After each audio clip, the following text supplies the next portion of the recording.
I've manifested the body that I wanted. I've manifested the job that I have. I've manifested the friendships, the relationship, everything. And I continue to do so because on the path of success, I have taken my first baby steps. I'm nowhere close to where I would like to be, but I'm quite close to where I should be at 24. I'm going to start reading out, and if in the comments you'd like to critique some things, then we are free to have discussions in the next video, and I'll keep in mind to put that in. You can manifest only what you truly believe you're worth of attracting into your life. So if I want to be an actress and I want to make it big, I know what are things that an actress should have. What are some of the qualities? Perhaps you have to look a certain way. Perhaps your body needs to look a certain way. You know, there are a list of different things that I need to be to convince myself that I'm capable of all of those things, of achieving all of that. And then I'll start acting towards that, right? Eventually, I'll come to a point where I put in all the work that there is to make it big. And the universe truly rewards those who believe that they deserve it. Because and this is a neurological thing. This is a psychological thing. You work towards it, and then eventually it comes to you. So if my goal was to be a homeroom teacher at one of the best schools in the world, when I thought that I was capable of it, in the interview I presented myself in that way, and that's how I got the job. And that's how I became a teacher at, well, one of the best schools in the world. So being 24, and when I was 21, 22, I used to think, ooh, if I could get into the best school of the country, it would be great. I then went to a point where I said, why just this country? Why not the world? And so I started working towards that reality. And as my confidence grew, as my experiences were broadened, and as my optimism, delusional optimism, one would say, kicked in, I went back to, you can only ever manifest what you truly believe you're worth of attracting into your life. And that happened. So then this neurological process that goes into believing that you are deserving of the success or the things it is that you want, you'll always work towards it. Because to sit down and drink moon water is one thing, but to work towards it. Don't get me wrong, I have put the moon, one could tell me that it was the moon water. It was that, and that's how I got the job. But I would argue that it could have given me that job, but I wouldn't have been able to keep it. Anyway, moving on. One of the other things that I want to really put emphasis on is, if you have an impulse to act on a goal, you must physically move within 5 seconds or your brain will kill the idea. Now, this I think a lot of people would say has to do with life skills, or I don't know, whatever self-help books and books on success. I would argue that manifestation is literally just a form of seeking success.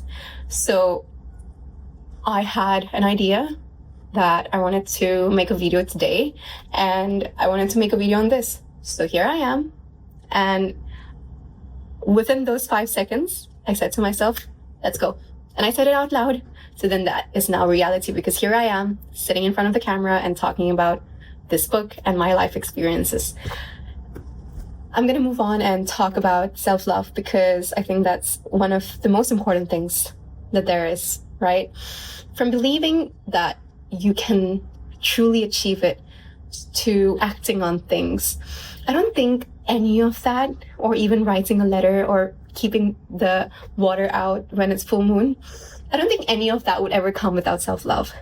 So then I'm just going to read this out loud, but true and lasting change is really created in the small changes that you make day to day. So to use habits to drive us towards the things we want to manifest into our lives, we must start forming habits that are in line with our future self. Some of my favorite self-love practices, says Roxy, is journaling, mantras, affirmations, meditation, daily walks, skincare routines, long baths, self-care, breathwork, exercise, yoga, gratitude. So these are the habits that are being formed, right? And they're in line with her future self. And this is what she's urging her readers to do as well. She's also written, I'll say this again, magic happens outside of your comfort zone.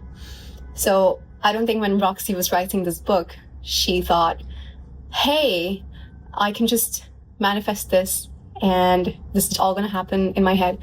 Of course, it started there, but I think it must have taken her so much resilience, so much of input in terms of thoughts, emotions, dealing with all those different things, so many mantras, so many affirmations, so many nights or days where she's meditated, gone on walks, thinking about things. And of course, she would have given herself that self-love, taken those long baths and done her skincare or breath work, whatever it is that she mentions, right? So your habits help you to rise your vibration to match the energy of your future self. This book is amazing. Whatever I've read of it, it just makes me feel so much more in line with my future self. But it truly, truly provokes the thought within you. And the one thought that it's been able to provoke within me is that manifesting something, it's not simply something that is a one-step process.